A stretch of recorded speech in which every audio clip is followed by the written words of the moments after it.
So డైరెక్షన్లో one line order అని వాడుతూ ఉంటారు. అసలు ఈ వన్ లైన్ ఆర్డర్ ఎప్పుడు యూజ్ చేస్తారు, ఎక్కడ యూజ్ చేస్తారు? ఓకే, వన్ లైన్ ఎప్పుడు యూజ్ చేస్తారో తెలుసుకుందాం. స్టోరీలో ఫస్ట్ నీ సీన్ ఏంటి? హీరో జైలుకి సంబంధించిన సీన్. అది ఎక్కడ జరుగుతుంది? జైల్లో. డేయా నైటా? డే. ఇంటీరియరా ఎక్స్టీరియరా? ఎక్స్టీరియర్.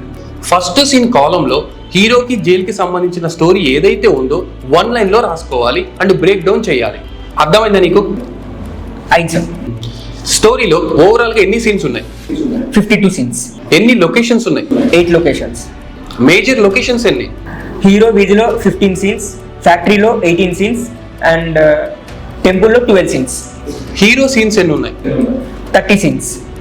సో ఇప్పుడు ఎన్ని సీన్స్ బ్రేక్ డౌన్ చేసావో నీకు అర్థమైంది. హీరో కాల్ షీట్ ని క్లియర్ గా మనం చేసుకోవచ్చు.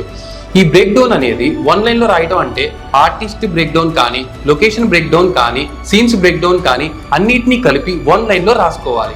ఈ బ్రేక్ డౌన్ చేయటం వల్ల ఆర్ట్ డిపార్ట్మెంట్ కి అండ్ ప్రొడక్షన్ డిపార్ట్మెంట్ కి ఎక్కువగా హెల్ప్ అవుతుంది. అర్థమైందా? Yes sir. ఫిలిం లవర్స్, ఈ వీడియో ద్వారా first time one line order గురించి తెలుసుకున్నట్లయితే కామెంట్ సెక్షన్లో వన్ లైన్ ఆర్డర్ అని కామెంట్ చేయండి.